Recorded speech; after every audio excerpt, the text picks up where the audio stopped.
Welcome to lecture number 10, which will be our last lecture for this semester. This week we are going to focus on a series of events that began in late 1980s. The first and second Intifada, or Palestinian uprisings, the Oslo process and accords, and also we will be talking about the BDS movement. In previous weeks, we talked about the Six-Day War and the Israeli military occupation of the West Bank and the Gaza Strip, on the Palestinian population living in these territories. A military regime was imposed. In this regime, it had and still has various dimensions. One of them is that Palestinian workers ever since have been exploited as cheap labor in the Israeli economy. Until these days, thousands of Palestinians from the West Bank come to Israel for work. This is not the case anymore with Gazan Palestinians because of the siege and blockade imposed on Gaza since 2007. But in addition to the fact that the military regime on the West Bank and Gaza brought the exploitation of the Palestinian workers, the Palestinian economy itself, the economy of commodities in the West Bank and Gaza, became a captive market for Israeli products. That is, Israel forced its products into Palestinians in the areas that were conquered in 1967. Unemployment in the West Bank and Gaza has been always very high. On top of that, we need to add the daily harassment by Israeli military. We need to remember that this is not a normal everyday life as we know it, but an everyday life under military occupation, where there are no rights for the people living in this kind of regime. Palestinian resistance always existed since the occupation. From late 70s, acts of resistance increase in a variety of modes. And another point we need to mention here, that the Palestine Liberation Organization, the PLO, its headquarters were moved from Jordan to Lebanon in the 70s. They had to relocate one more time to Tunis because of the Israeli invasion to Lebanon during the Lebanese Civil War. So for 20 years, from 1967 to 1987, though there were continuous acts of resistance by Palestinians in Gaza and the West Bank, Israel managed somehow to control these acts of resistance, not to become a whole uprising. But that happened in December 1987, and this is what we call the first Intifada. Intifada meaning rebellion or uprising.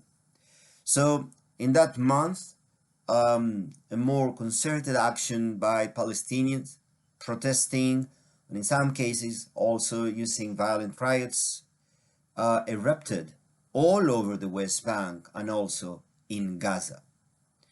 This uprising was supported by all Palestinians, also those living in Israel and abroad.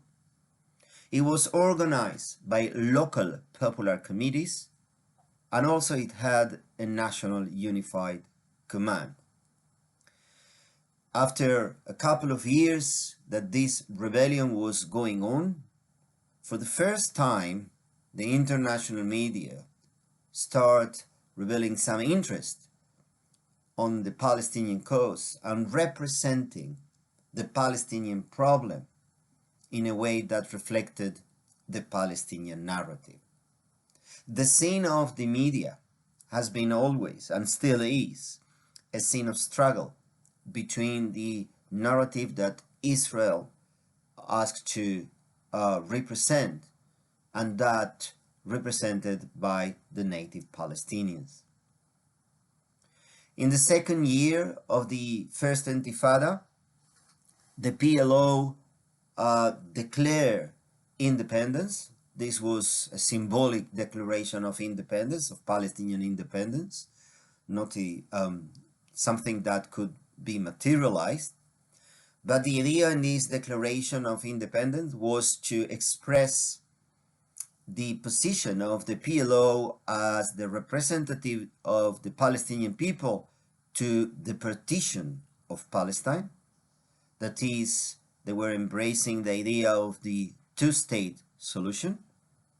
They also express the need to end the conflict and a commitment to recognize Israel.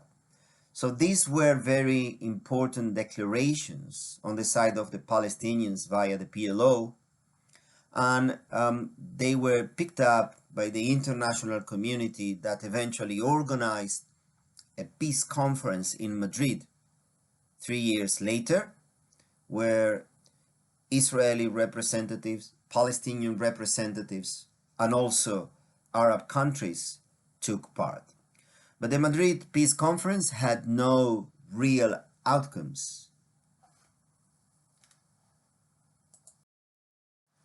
A year after the Madrid Peace Conference, there were elections in Israel, and after years of the right-wing Likud dominance, the Labour Party won the elections. Yitzhak Rabin was made the Prime Minister of Israel, and he promised in his platform to start a real peace process with the Palestinians. Secret negotiations began between Israelis and Palestinians in Oslo that eventually led to what is known nowadays as the Oslo Accords in 1993. The Oslo Accords created the Palestinian Authority, a sort of self-government regime by the Palestinians to control parts of the West Bank and the Gaza Strip. The Oslo Accord also recognized the PLO as the legitimate representative of the Palestinian and the partner in the negotiations with Israel. Perhaps we should add that until that point, the PLO was never recognized by Israel as the representative of the Palestinian people, though, as a matter of fact, it was their representative. Now, it is important to understand that the Oslo Accord did not create a Palestinian state, but a sort of very partial autonomy. The idea in these accords was that there will be an interim stage, and eventually a Palestinian state will be established. As we know, that never happened till today. But the Oslo Accord put aside the most important questions about this conflict. That is, the Oslo Accord did not resolve the issue of the borders. What is going to happen with the Israeli settlements in the West Bank and Gaza? The status of Jerusalem? What is going to be with Israel's military presence in these territories? And the most important point of contention between the sides was that the Palestinian right of return was not discussed. The Oslo Accord, in fact, segmented the West Bank in three different areas: Area A, Area B, and Area C. As you can watch in this map, Area A was to be administered by the Palestinian Authority. Area B was supposed to be administered by both sides, the Palestinian Authority and Israel. And Area C, which is the greater area in the West Bank and contains the Israeli settlements, administered by Israel.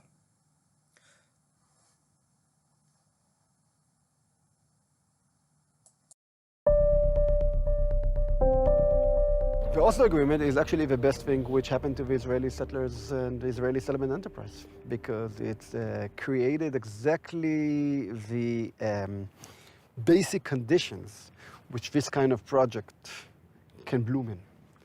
While the Palestinian population was supposedly taken care of by the PA, and there was supposedly some kind of a peace process conducted between the PLO and Israel, 60% of the West Bank remain open for Israeli development.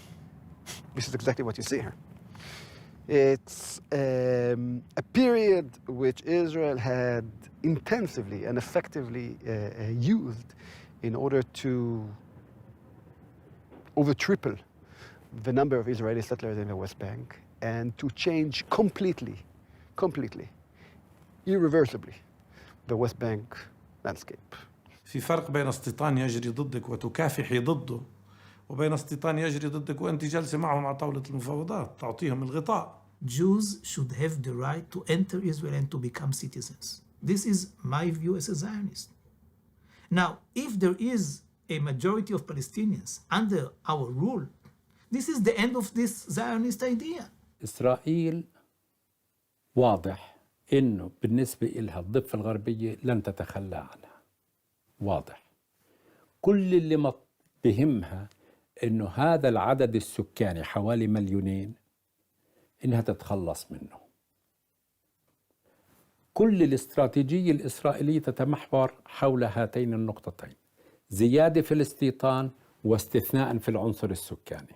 طبقا لمعايير القانون الدولي، أي شعب يقع تحت الاحتلال وتلزم سلطة الاحتلال بالتوقيع على أي اتفاقيات تمس حقوقه فهي اتفاقية باطلة بطلانا مطلقا طبقا لاتفاقيات جنيف. إسرائيل هي التي كسبت من أوسلو. أنا لا أوافق أبداً أنه اتفاق أوسلو فشل أو نجح، أنه فاشل أو ناجح.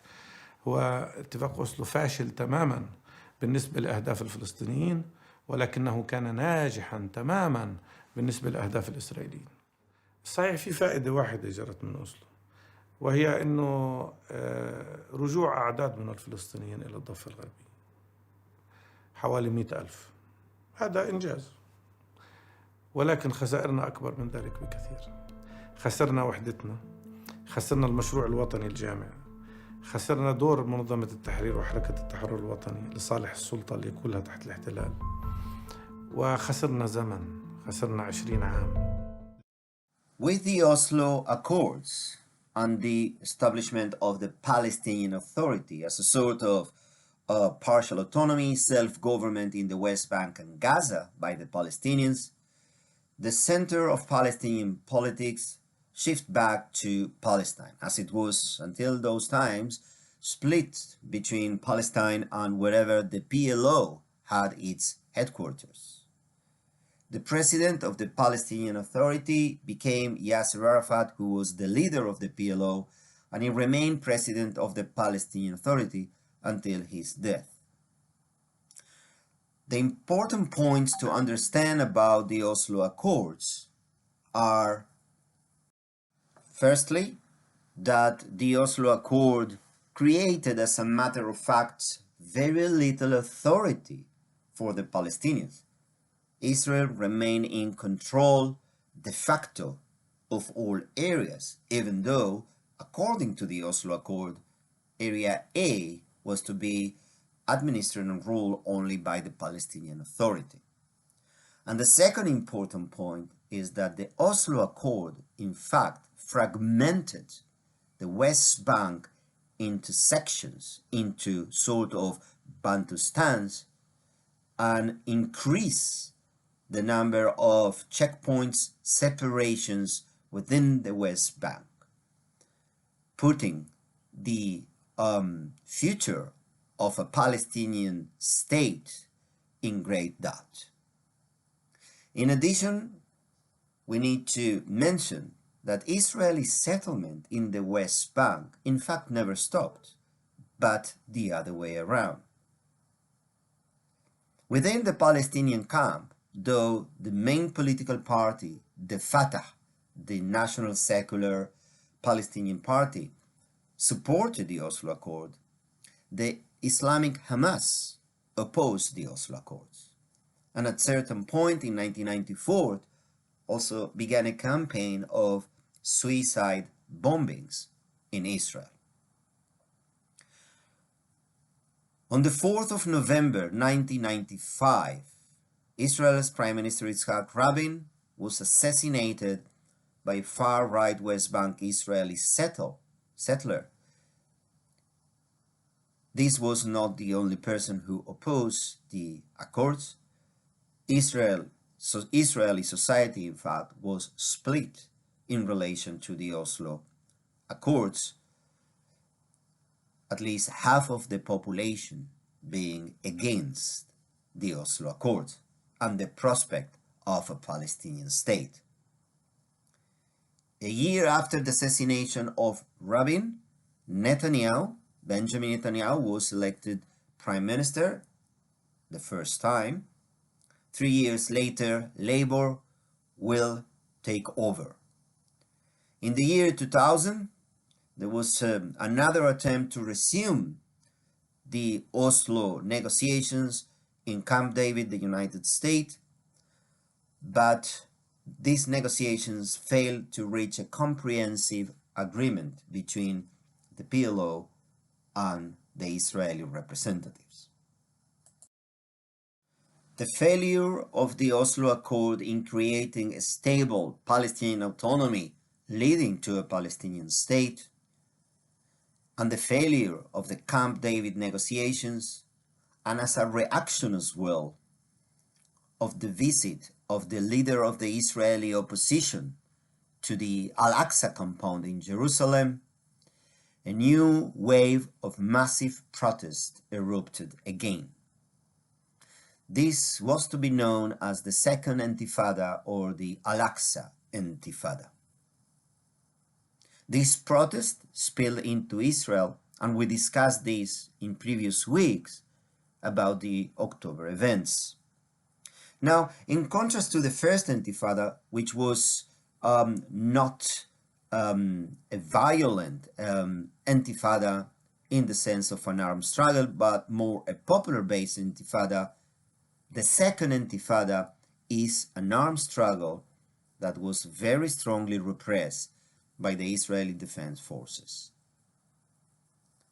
In 2005, Israel decides unilaterally to withdraw all its settlements from the Gaza Strip. The same year, the Palestinian Boycott, Divestment and Sanctions Movement, the BDS, is launched. We will discuss the BDS in a few minutes. A year after, in the election to the Palestinian Authority and the Legislative Council, the Hamas party won, beating Fatah. But the disagreement between Fatah and Hamas brought about a separation of forces and government between the West Bank and the Gaza Strip. Hamas took over control of the Gaza Strip, and Fatah remained controlling the West Bank. This is the situation until these very days as well. The Hamas win in the elections was never recognized by Israel, neither by the international community. And as a response to Hamas taking over the control of Gaza, Israel set a siege of the Gaza Strip in 2007. And since then, Israel attacked the Gaza Strip 3 times. Just to wrap up this sequence of events in relation to territories and negotiation process, I would like to add that few weeks ago, the Israeli government announced that it plans to annex parts of the West Bank unilaterally.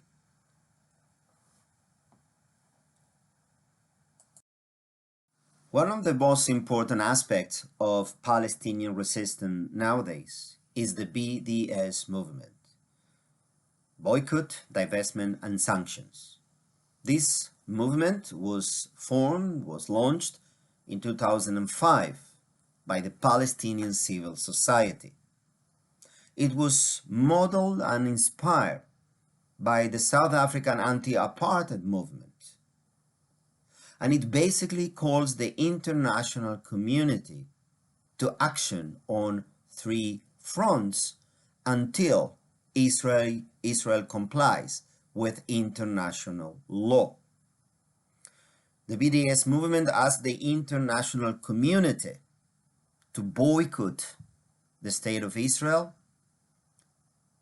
its cultural and academic institutions, sporting and international companies that are engaged in violation of Palestinian rights. BDS also asks the world to divest from Israel by taking away investments, collaborations through bank, local council, churches, pension funds, and university in order to press on Israel to comply with international law. And at the most significant level, perhaps, the BDS movement calls also the world, and particularly states, to sanction the State of Israel, also to comply until Israel complies with international law. What are the BDS campaign demands towards Israel? First, to end the military occupation and colonization of Arab Palestinian lands, and also to dismantle the separation wall that was erected along the border with the West Bank, but in fact taking up part of its lands. Secondly, to recognize the rights of the Arab Palestinian citizens of Israel to full equality. And thirdly, to respect and protect the rights of the Palestinian refugees to return to their homes and properties as stipulated in UN Resolution 194. So these are the 3 demands of the BDS, and the BDS campaign is nowadays also an international solidarity campaign across the world. It is disputed by Israel and supporters of Israel that the campaign attacks unjustly the State of Israel, and there is quite an angry conversation about the nature of the campaign in relation to Israel infringement of Palestinian rights. What I am asking now you to do is to go to Moodle in the movie section in the link to movies and watch a conversation I had with Dr. Lana Tatur about the issues in this week's lecture, about the Intifadas, the Oslo Accords, and also about BDS.